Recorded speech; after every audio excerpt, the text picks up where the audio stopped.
पश्चिम बंगाल का रण दिलचस्प हो गया है। पश्चिम बंगाल के रण में कौन बाजी मारेगा, इसका फैसला तो मतगणना के दिन होगा। लेकिन पहले फेज के मतदान ने यह साफ जाहिर कर दिया है कि लोकतंत्र की भागीदारी, लोकतंत्र के महापर्व में भाग लेने के लिए बंगाल से बड़ा कोई क्षेत्र नहीं हो सकता। बंगाल के लोगों से ज़्यादा जज्बा लोकतंत्र की भागीदारी में भाग लेने के लिए किसी के पास नहीं है। सभी सीटों पर लगातार लोग घरों से बाहर निकल रहे थे। आज पूरे समय जब भी मतदान केंद्रों पर हमारी टीम पहुंची, जब भी हमारी टीम ने जायजा लिया, मतदान केंद्रों पर लोगों की भारी भीड़ देखने को मिली। हाँ, कुछ हिंसक घटनाओं ने इस लोकतंत्र के महापर्व को दूषित जरूर किया है, लेकिन जिस तरीके का मतदान देखने को मिला वह कई तरह की बातों को उजागर करता है।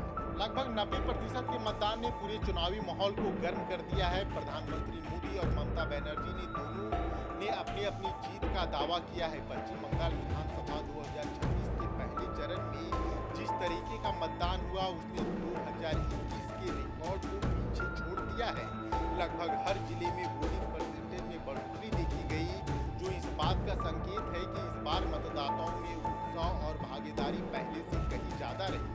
खास बात यह है कि जिन जिलों में पहले मतदान कम हुआ करता था, वहां भी बड़ी संख्या में लोग घरों से बाहर निकले मतदान करने के लिए। अगर 2021 और 2026 के आंकड़ों की तुलना करें तो साफ दिखाता है कि इस बार हर जिले में वोटिंग परसेंटेज में इजाफा हुआ है। अगर हम आपको जिलावार बताएं तो अलीपुर द्वार में पिछले बार 2021 में 83% मतदान हुए थे और इस बार 88.74% मतदान हुआ। कूच बिहार में 87 से बढ़कर 92, जलपाईगुड़ी में 85 से बढ़कर 91, दार्जिलिंग में 75 से बढ़कर 86। सबसे बड़ा उछाल दार्जिलिंग में हुआ है। उत्तर दिनाजपुर में 80 से बढ़कर लगभग 90%, दक्षिण दिनाजपुर में 82 से 93। सबसे ज्यादा मतदान यहाँ पे हुआ है मालदा में 81 से बढ़कर लगभग 90, मुर्शिदाबाद में 82 से बढ़कर लगभग 91, 91.5, वीरभूम में 83 से बढ़कर 91, पश्चिमी बर्धमान में 75 से बढ़कर 86, बांकुड़ा में 84 से 90, पुरुलिया में 82 से लगभग 88, पश्चिमी मेदिनीपुर में 84 से लगभग 91 और झारग्राम में 85 से 90, मेदिनीपुर में 87 से लगभग 89 और कालिम्पोंग में 72 से 81। इस बार सबसे चौंकाने वाला प्रदर्शन दार्जिलिंग और कालिम्पोंग जैसे पहाड़ी इलाकों का देखने को मिला, जहां पहले मतदान कम रहता था, लेकिन इस बार मतदान प्रतिशत में भारी उछाल देखने को मिला। वहीं दक्षिणी दिनाजपुर में 93.12% और कूच बिहार में 92.07% और वीरभूम में 91.55% ने रिकॉर्ड मतदान दर्ज किया। अगर ग्रामीण वर्सेस शहरी ट्रेंड की बात करें तो जहां 2021 में शहरी जिलों जैसे पश्चिमी बर्धमान में मतदान अपेक्षाकृत कम हुआ था, वहीं 2026 में यहां भी बड़ी बढ़ोतरी देखी गई है।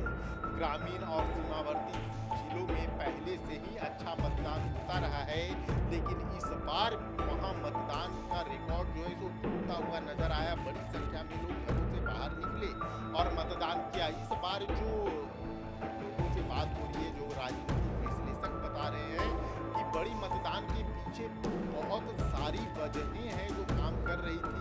जैसे बीजेपी, लगातार बीजेपी की तरफ से ग्राउंड में मेहनत किया गया। बीजेपी पहला फेज बीजेपी समझती है कि फर्स्ट फेज बीजेपी के लिए बहुत बड़ी अपॉर्चुनिटी है।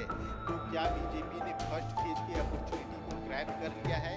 वहीं दूसरा पक्ष है वो यह कहता है कि एसआईआर को लेकर लोगों में काफी गुस्सा था और यही वजह है कि वोटिंग परसेंटेज में इसका उछाल देखने को मिल रहा है।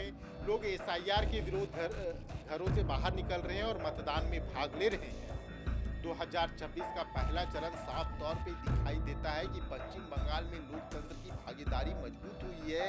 2021 के मुकाबले लगभग हर जिले में मतदान इस बात का संकेत है कि इस बार चुनाव सिर्फ राजनीतिक नहीं बल्कि जन भागीदारी का बड़ा उत्सव बन गया है। वहीं अगर राजनीतिक विश्लेषकों की माने तो इस बार लगभग 24 लाख से ज्यादा मतदाता इस बार एसआईआर की वजह से वोट नहीं दे पाए हैं, तो ये भी माना जा रहा है कि जो मतदाता कम हुए, वोटिंग परसेंट लगभग वही रही, लेकिन जो मतदाता कम हुए हैं उसकी वजह से ये जो वोटिंग परसेंट में उछाल है वह देखने को मिल रहा है। झारखंड के दृष्टिकोण से भी यह चुनाव अहम हो जाता है, क्योंकि इस बार लगभग 40 से 42 सीटों पर झारखंड का इम्पैक्ट देखने को मिला। हेमंत सोरेन और कल्पना सोरेन का भाषण आपको याद होगा, किस तरीके से आदिवासियों से कनेक्ट करने की हेमंत कल्पना लगातार कोशिश कर रहे थे और ममता दीदी के पक्ष में आदिवासी वोट बैंक को लाने की कोशिश कर रहे थे। वहीं चंपई दा भी लगातार बीजेपी के पक्ष में उन सीटों पर लोगों, आदिवासी नेताओं से, आदिवासी के जो धर्मगुरु होते हैं उनसे मिलकर लगातार बीजेपी के पक्ष में समर्थन जुटा रहे थे। चंपई दा ने मांस भात खाकर भी एक बड़ा राजनीतिक संकेत देने की कोशिश की थी।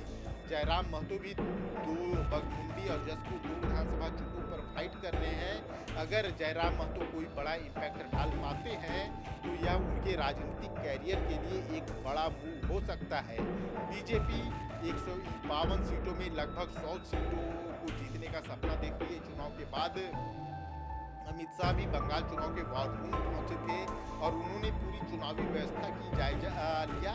तो फर्स्ट फेज का जो चुनाव है वो बीजेपी के लिए गोल्डन अपॉर्चुनिटी थी। अब देखना होगा क्या बीजेपी उस अपॉर्चुनिटी को ग्रैब करने में सफल रही है या एसआईआर बीजेपी पर भारी पड़ गया है। हेमंत कल्पना का क्या इम्पैक्ट था, चंपई सोरेन और जयराम महतो क्या कोई कमाल दिखा पाएंगे, इन सारे सवालों का जवाब फर्स्ट फेज में ही मिलना था और अब इन सारे सवालों का जवाब